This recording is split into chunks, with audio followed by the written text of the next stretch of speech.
All right. Good morning, good afternoon, good evening, depending on where you are attending from. Thanks, Gulf Intelligence team, for inviting me. Um, what I want to talk about a little bit of course, there are a lot of technologies, but I want to talk about what the three technologies, and of course, we can go in details about other technologies, how energy sector evolution will take place in 2021 and beyond. So, what are we talking about is what is being faced by the energy industry, right? And what's the challenges, what I called is a compounded disruption. Then how do we leverage the exponential technologies like cloud, automation, digital, and then we'll take some examples for these what I call CAT system, and then summarize the talk. So before I go in my full talk, let me thank a number of people, because without them it is very difficult to really do anything meaningful. That is, of course, my school teachers and my PhD advisor, and my parents and family, and of course the Gulf Intelligence team that invited me to call to give this talk, as well as all of those who are attending at this time, to understand what it is. Since Michelle has already talked about my background, I will just skip that little bit. I just want to say that I do have PhD in quantum chemistry, and of course, been with Halliburton for almost 7 years now, and I've been associated with very academic institutes as well. And what I now want to talk about, where this experience comes into play for energy industry. So if we look at it, what is energy industry facing? Energy industry is facing what I call a compounded disruption. What does that mean? One, for example, the digital maturity. If you look at the energy industry, digital maturity compared to other data native companies is pretty in the infancy stage, even though the energy industry has been a significant player in terms of collecting the data. But most of the data has been sitting in silos, and with very little provenance to the data. And when we are talking about digital maturity, we need to really not only think of data provenance, but information provenance, as well as now we call the model provenance. So that itself is a big area of challenge overall. The second part of this challenge is the energy transition. So it is not just energy industry that is facing the energy transition, but across the industries, that's the same challenge. What does that mean? So let's assume that we want to talk about 1.5 degree change in the global temperature. How do we really understand in a holistic manner, versus how do we understand in a very operational or a plant level? Now that scaling from a plant level to global, it's itself requires a significant amount of technology adoption and analysis that is required to make these changes in the climate significant and valuable for us. The third disruption, if you see, that is the leverage and the pace of emerging technologies. The technologies like cloud, IoT, blockchain, and many others are actually maturing faster than the adoption rate in the energy sector. For example, uh, if we look at the one of my classic example is how do we leverage almost a 30-year-old search technology in the industry. We are not really overall as an industry, we haven't actually even leveraged the search technology. Forget about the IoT sensors, the drone, and all. So we are doing those things in a piece by piece basis, but not really. The last one is the pandemic, which probably was not thought of in that sense for by any industry. But if you look at it, how it has impacted, but at the same time, most of the things about pandemic could be negative, but there are certainly, it has been an accelerator in terms of adoption of exponential technologies across the spectrum, and I'll give you some examples of it. But this requires what is called a paradigm shift in strategy. How do you actually execute so that you can actually tame these compounded disruptions? And that requires a very important component, which is called the talent readiness. If you look at it, the talent in the energy industry is not actually ready to adopt and be agile when it comes to these disruptive technologies. So which of the three technologies that I focus on is what I called cloud computing paradigm. The second one is called automation for actionable insights. And the last one is called digital or data science and digital. Why are they important? When I say cloud computing paradigm, it's not about just taking your data to the cloud. It is actually the cloud, the fog, the edge computing all come into that paradigm. And then when you've leveraged that cloud computing paradigm to the maximum that one can, you can actually build automation across the workflows, and that actually helps to build actionable insights.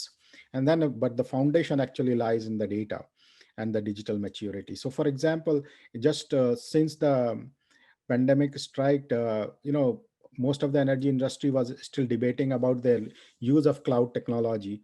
But now what I can tell you is that certainly the adoption of cloud in the last 1 year has been at an exponential rate. From what we have seen with our own experience, we were the first one to release what is called the hybrid cloud, multi-cloud technology for energy industry called iEnergy.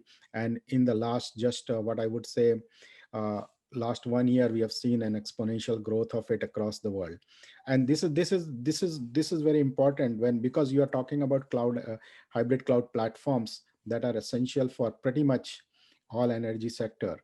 If you want to integrate, you want to look at eventually carbon capture, beside you want to look at say for example the change in temperature, the change in demographics. A lot of these things have to come in a sense that you can actually look at a holistic view, and that requires platform technologies like the hybrid cloud we're talking about. And thankfully, for one of the disruption has actually allowed people to think differently and allow it to increase the adoption of hybrid cloud like an iEnergy and others. The second one is the actually automation that is needed, and automation of a small piece to the whole at a plant level is needed across the life cycle.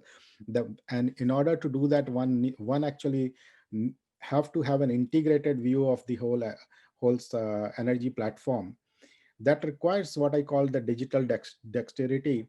And once you have those three components come together, one can actually do what is called smart actionable insights, because we have been building dashboards for a very long time in the industry. But what we need is what I call action boards, because that is what actually generates exponential value, because that will help you to reduce your capital losses, that which is significant in the industry.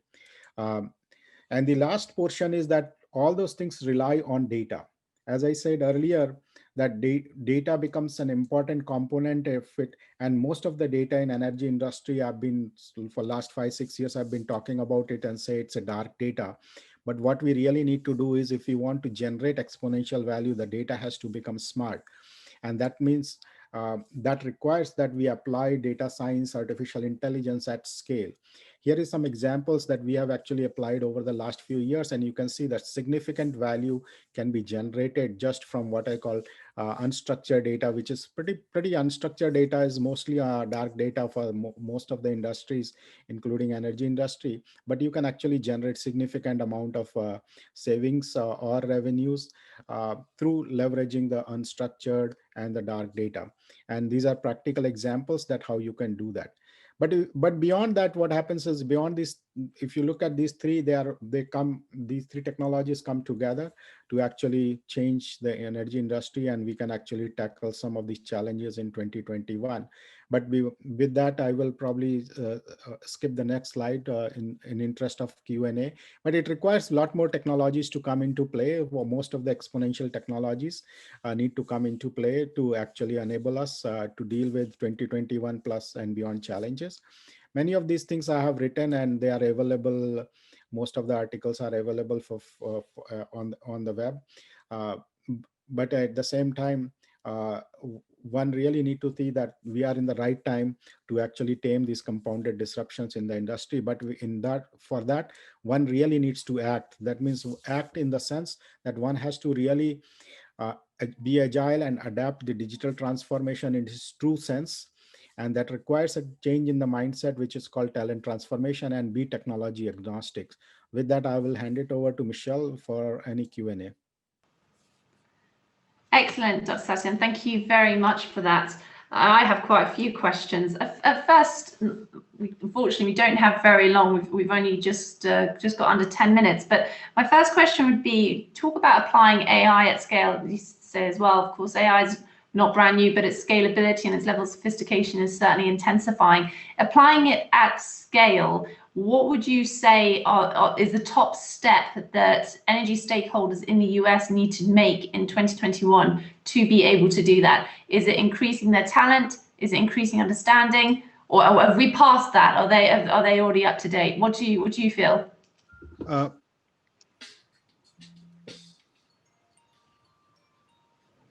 One second.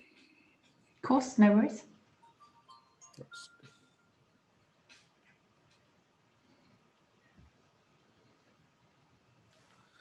Sorry about that. Very important part is that, yes, artificial intelligence has been there for 50 years or so, but when we call it at scale, especially if we look at energy industry, one of the things that many other data native industries can do is that they can put all the data in one place and build models around it. But for energy industry, the data is so much in fragments, in so many silos, right within an enterprise, forget about it, at an industry level.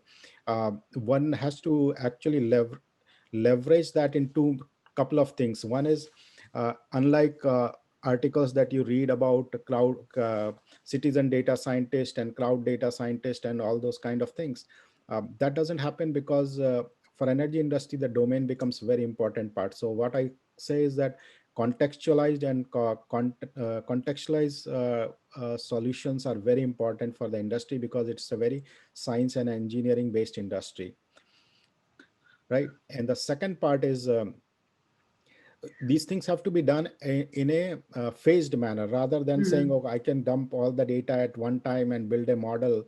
That doesn't happen. You have to really take this, what I call, you take small data sets, because as I said, the data is mostly dark data. So not many people know what's in the data and how much of the data quality challenges are there.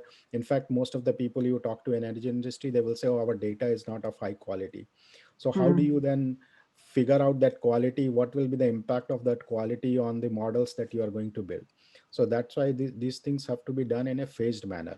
And when how would you describe the quality of the data how would you describe the quality of the data in the US industry? Would you say, obviously we're talking about the need for clean data, the data you put into the system is the quality that you're going to get back out and the quality of the insights you're going to receive. If you had to summarize the US level of clean data, especially in legacy infrastructure, how would you describe that? So we have looked at some of the surveys in the past, and we have some of the projects that we have done. What comes out is like typically the data is like 30 to 40%, they call it, of good quality. And one has to realize that maybe 10 years ago, we didn't have enough technology to actually save large amounts of data. So people have done best possible methods to collect the data. The goal for leveraging AI is to understand from whatever data we have, and then actually look at what in future we could do, because now to cost of storing data is almost negligible compared to the value it can generate.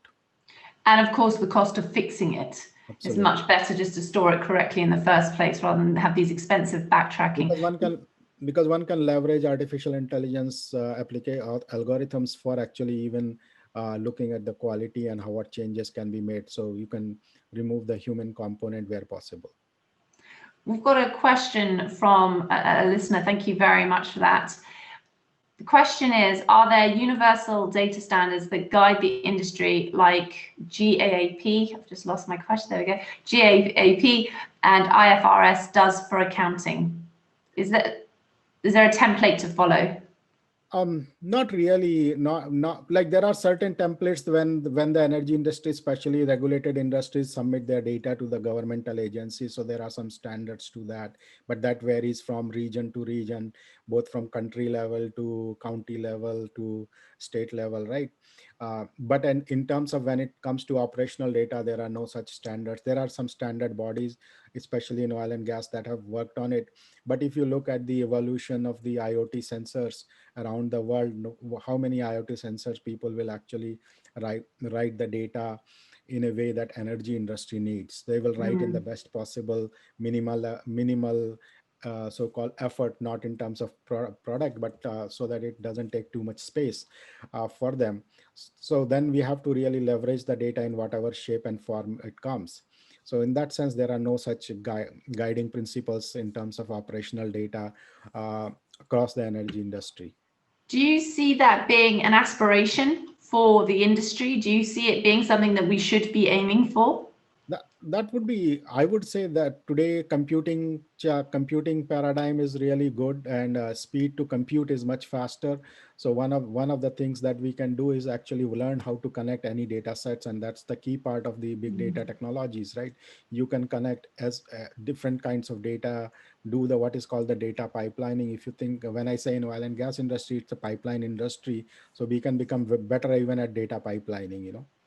And in terms of the talent transformation and all this, as you've already touched upon as well, is absolutely critical. And without the talent, the data is dead in the water anyway. There is no ability to connect, these dots, as it were. If, again, we're just running out of time, so I'm going to make this question as quick, as simple as I can. So I apologize for the simplification. But if you're looking at the US energy market, and 0 is not very good knowledge, and 5 is average knowledge, needs a lot of work, and 10 is excellent, on the way to making the fourth industrial revolution as maxed out in terms of potential as possible. If you were to look at the US energy market, which would you choose, 0, 5, or 10, or anywhere in between, of course? I would go for 8, basically, because the domain knowledge is significant, and the overlap of the emerging technologies or exponential technologies is needed, and that is why it's pretty mature. And in the last 6 years, we have done a lot of work in that space, so we know that it's pretty mature that way. Well, that's I think that's a lot higher perhaps than people know, not to the US specifically, but as a global talent pool. When it comes to the Industrial Revolution, there's still a lot of lessons to learn. So I think 8 is a very solid number and a good moment to bring our lecture to a close. Unfortunately, we've run out of time. Thank you very, very much, Dr. Satyam. We really appreciate it. And thank you as well to those who signed in and submitted questions. That was very helpful. Thank you, Michelle. Bye now.